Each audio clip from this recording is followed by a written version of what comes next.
Learning objectives.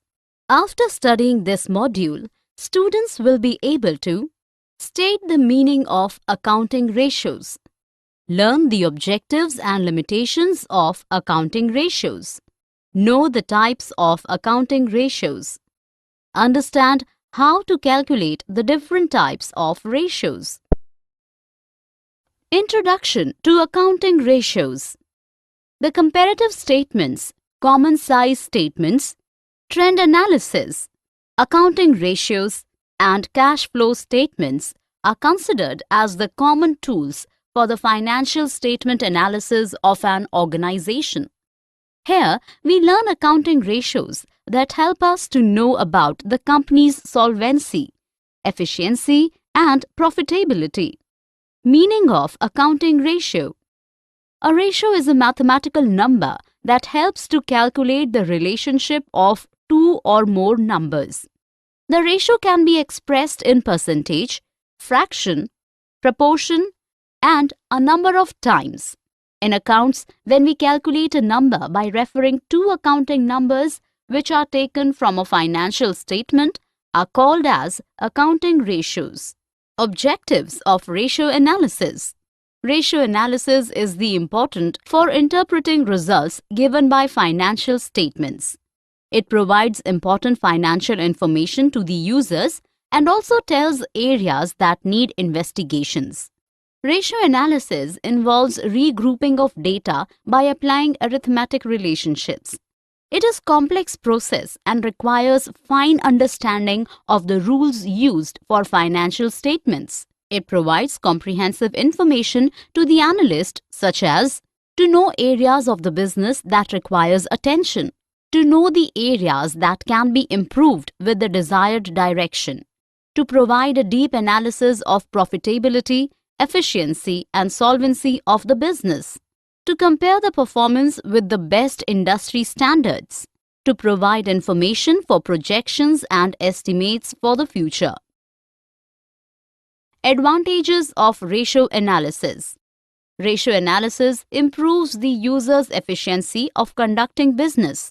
When a property is analyzed, the ratios make us understand various problem areas and bright spots of the business. The problem areas help management to make the situation better in the future and take care of such things. There are many advantages of ratio analysis. Helps to understand the efficacy of decisions. The ratio analysis tells whether the organization has taken the right kind of financial, operational, and investing decisions and help them to improve, simplify complex figures, and establish relationships. Ratio analysis simplifies complex accounting figures and summarizes the financial information effectively. It helps to assess firms' earning capacity, managerial efficiency, and creditworthiness. Helpful in comparative analysis. The ratio is not calculated for 1 year, but they help to explore the trends in year by year. These trends help to make projections about the business in the future. Identification of problem. Ratio analysis help in finding out problem areas as well as bright areas of the business so that the problem areas can be improved and better areas can be more polished. Enabled SWOT analysis. Ratios tells about the changes in the business so that management can do strength and weakness analysis of their business to find the threats and opportunities of the business. Various comparisons. Ratio analysis helps to set benchmarks for the business and later to assess the business performance whether it is better or not. The solvency, profitability of the business is compared over the years within the organizational targets, with other organizations, and with standards that are set for the organization. Limitations of ratio analysis. Limitations of ratio analysis that arise from financial statements. As the ratios are calculated from the financial statements, so any issue in the financial statement will also creep in the derived analysis. There are certain limitations of the ratio analysis. Limitations of accounting data. Accounting data reflect a recorded fact. accounting conventions, and personal judgments all combined together. For example, profit of the business is not a precise and final figure. It is just an opinion of the accountant after applying accounting policies. So, the financial statements may not reveal the true state of affairs of the enterprises. And so, the ratios will also not give the true picture. Ignore price level changes. The financial accounting applies stable money measurement principle. It assumes that price level changes are either non-existent or minimal. But the truth is that we are living in an inflated economy where the value of money declines constantly. A change in the price level makes an analysis of the financial statement of different accounting years meaningless because accounting records do not take into consideration changes in the value of money. Ignore qualitative or non-monetary aspects. Accounting covers only monetary aspects of business. Hence, the ratios also reflect only the monetary aspects, ignoring completely the non-monetary factors. Variation in accounting practices. We follow different accounting policies for the valuation of inventory, calculating depreciation, etc. These variations leave a big question on the cross-sectional analysis. As there are variations in accounting practices in different business enterprises, a valid comparison of their financial statements is not possible. Forecasting. Forecasting of future trends on the basis of historical analysis is not feasible. Proper forecasting requires consideration of non-financial factors as well. Limitations of ratios. Now let's know some limitations of ratios. There are many limitations of ratios. Means and not the end. Ratios are means to reach an end, not an end itself. Lack of ability to resolve problems. The ratios are indicative and do not provide a solution for the problems. Lack of standardized definitions. There is a lack of standardized definitions of concepts used in ratio analysis. For example, there is no standard definition of liquid liabilities. Lack of universally accepted standard levels. There is no universal standard which tells the level of ideal ratios. Universally acceptable, and in India, the industry averages are also not available. Ratios based on unrelated figures.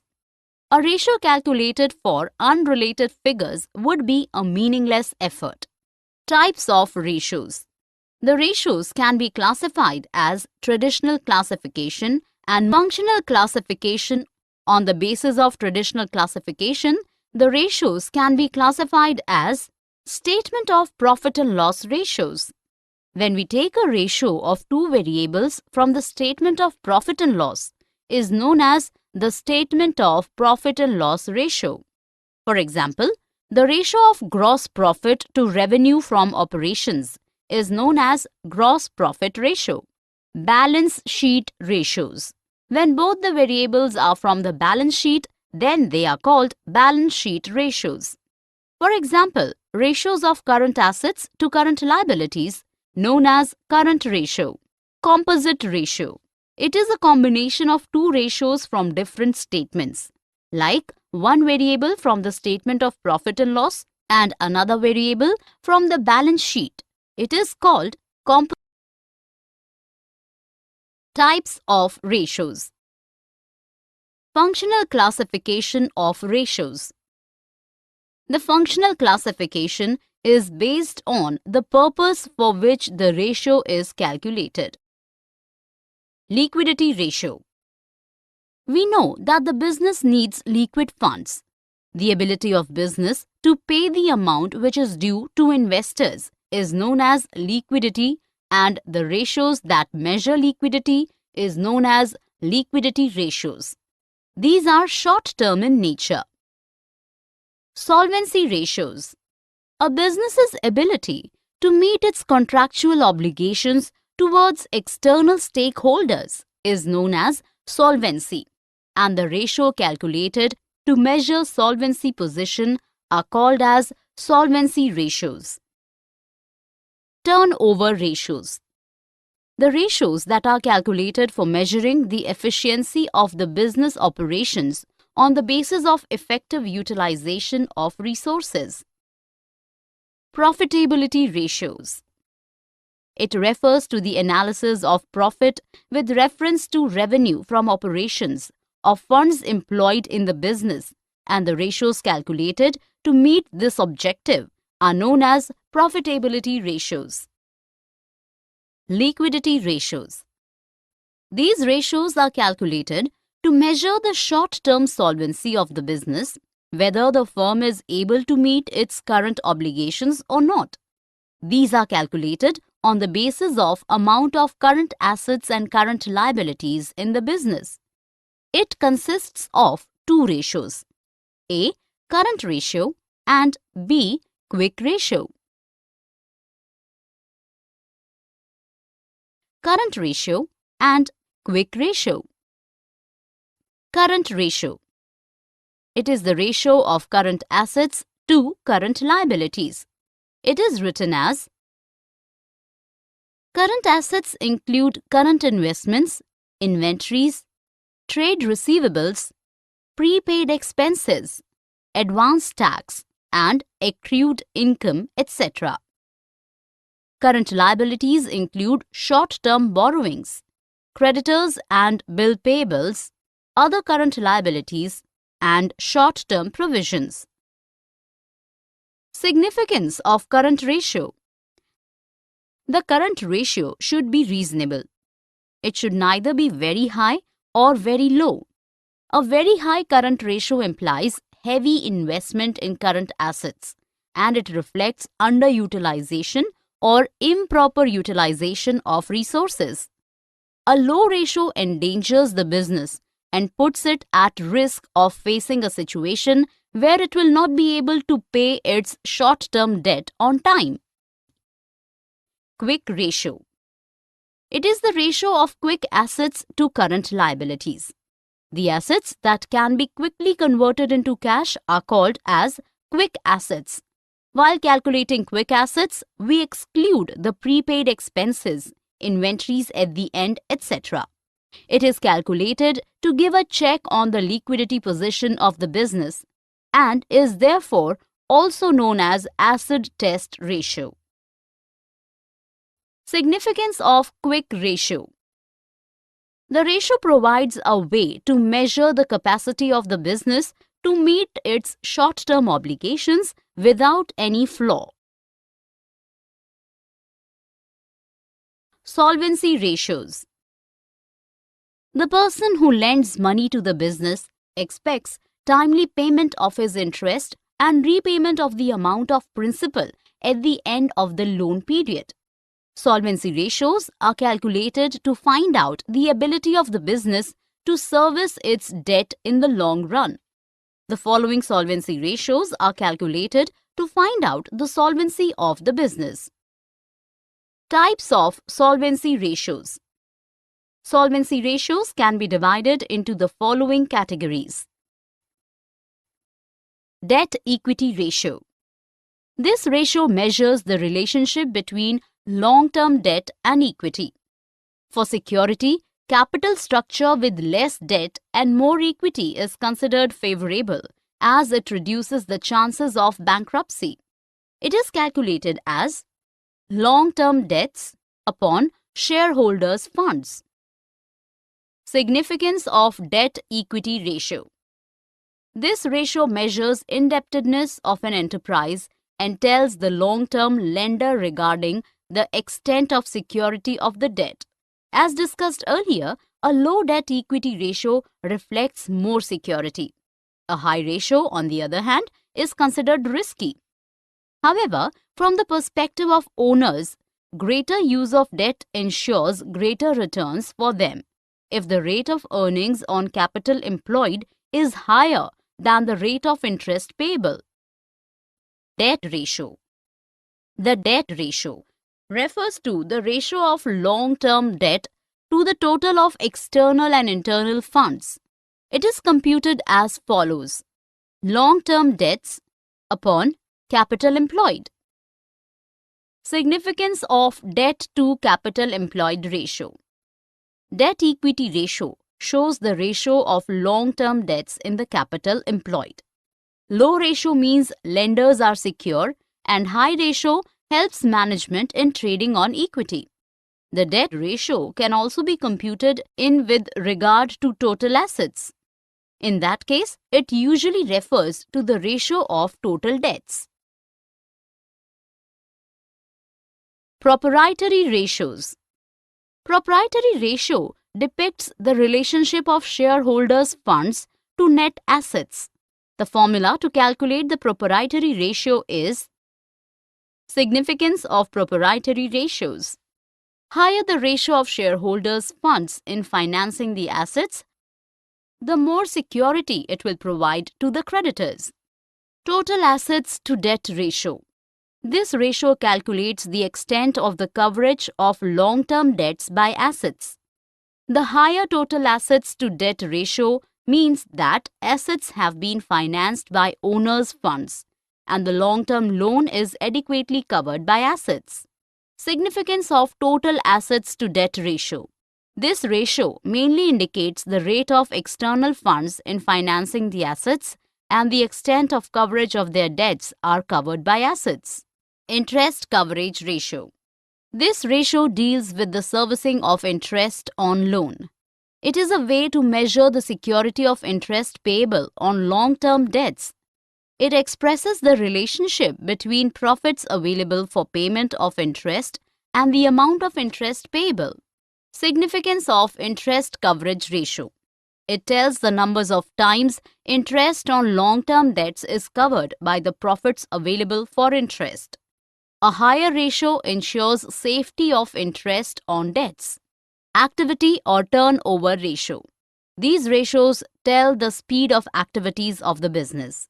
These ratio expresses the number of times the assets are employed and if any assets are turned into sales during the accounting period. Higher turnover ratio depicts better utilization of assets and signifies improved efficiency and profitability, and as such are known as efficiency ratios. Types of activity ratios. The important activity ratios are as follows. Inventory turnover ratio. This ratio calculates the number of times out of operations inventory is converted into revenue during an accounting period. It tells the relationship between the cost of revenue from operations and average inventory. Significance of inventory turnover ratio. It is used to measure the liquidity. How many times the inventory is purchased and replaced during the year. Low turnover of inventory can be because of bad buying, obsolete inventory, etc. And high turnover is good, and it may be because of buying in small lots or selling quickly at low margin to realize cash. Trade receivables turnover ratio. The ratio that tells the relationship between credit revenue from operations and trade receivables is called as trade receivables turnover ratio. Significance of trade receivables turnover ratio. The speed at which the trade receivables are realized determines the liquidity position of the company. It tells the number of times the receivables are turned over and converted into cash in an accounting period. Higher turnover means speedy collection from trade receivables. Trade payable turnover ratio. Trade payables turnover ratio tells the pattern of payment of trade payable. A trade payable is created out of credit purchases and it expresses relationship between credit purchases and trade payable. Significance of trade payable turnover ratio. It tells the average payment period. Lower ratio means credit allowed by the supplier is for a long period or delayed payment to suppliers which may affect the reputation of the business. Types of activity ratios. Net assets or capital employed turnover ratio. It reflects relationship between revenue from operations and capital employed in the business. Higher turnover means better activity and profitability. Significance of net assets turnover ratio. High turnover of capital employed, working capital, and fixed assets is a good sign and implies efficient utilization of resources. Higher turnover reflects efficient utilization, resulting in higher liquidity and profitability in the business. Profitability ratio. Profitability ratio helps to know the earning capacity of the business by utilizing the resources of the business. There is a relationship between the profit and the efficiency with resources are utilized in the business. Types of profitability ratio. There are various types of profitability ratio. Let us discuss them one by one. Gross profit ratio. Gross profit ratio is a percentage of operations and revenues, which is also known as gross margin. Significance of gross profit ratio. It indicates gross margin on selling of products. It also indicates the margin available to cover operating expenses, non-operating expenses, etc. Change in gross profit ratio happens due to change in selling price or cost of revenue from operations or a combination of both. Operating ratio. It is calculated to find out cost of operation with respect to revenue from operations. Operating profit ratio. This ratio helps to calculate operating margin. Significance of operating profit ratio. This ratio helps to analyze the performance of the business and reflects the operational efficiency of the business. It is useful for inter-firm and intra-firm comparisons. Net profit ratio. This ratio shows a relation of revenue from operation to net profit after deducting all the operational as well as non-operational expenses and incomes. Significance of net profit ratio. It tells about the profitability of the business and used in computation of return on investment. It also tells about the overall efficiency of the business. Return on capital employed or investment. This ratio tells about the overall utilization of the funds by the organization. Capital employed means long-term funds employed in the business like shareholders' funds, debentures, and long-term loans. Capital employed may be considered as total of non-current assets and working capital of the business. Significance of return on capital employed ratio. It measures return on capital employed in the business.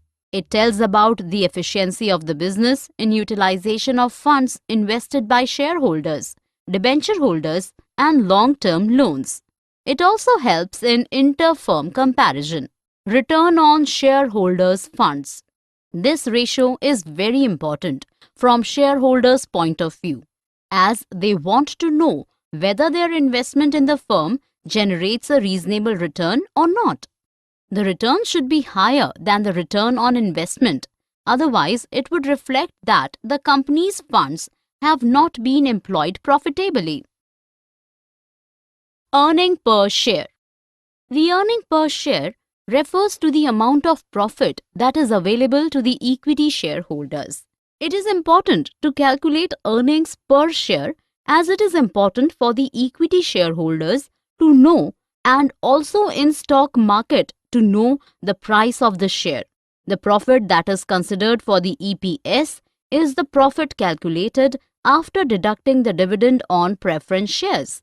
This ratio is important to do the comparisons and also the ability of business to pay dividends. Book value per share.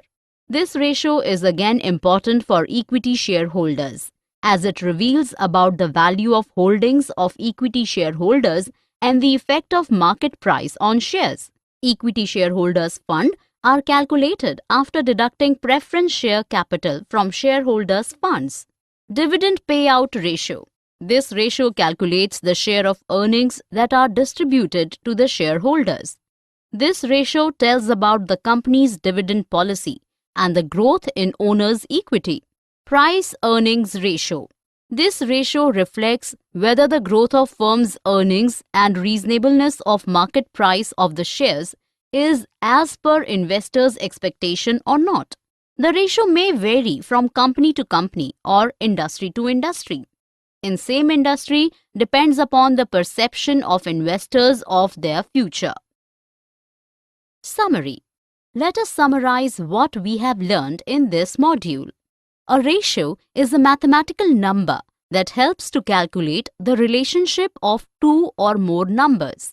Ratio analysis provides important financial information to the users and also tells areas that need investigations.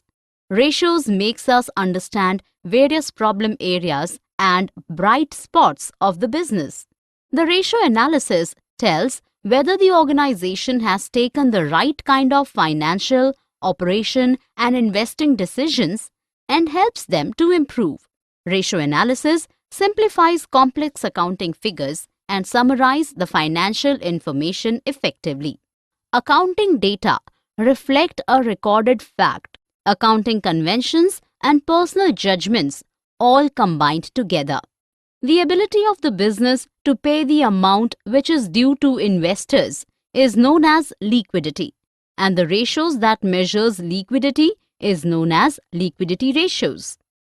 A business's ability to meet its contractual obligations towards external stakeholders is known as solvency, and the ratio calculated to measure solvency position are called as solvency ratios.